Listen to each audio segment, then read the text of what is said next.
আপনার অর্ধেক বেতন যাবে গো।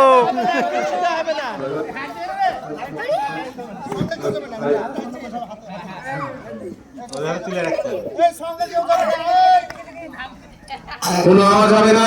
দেখা যাক আমাদের ভাইজান আসির সাহেব সে তার লক্ষ্যে পৌঁছাতে পারছে কিনা এবং আমাদের ইমাম সাহেবের পকেট ফাঁকা করতে পারছে কিনা।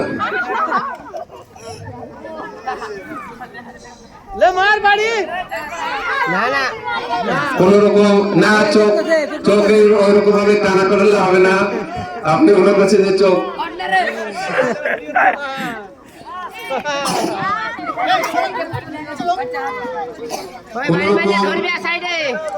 না না না না কোন রকম আওয়াজ হবে না। কোন রকম আওয়াজ হবে না। কোন রকম আওয়াজ হবে না। এত সময় দেওয়া যাবে না। এত সময় দেওয়া যাবে না। সময় দেওয়া যাবে না। আপনি তাদের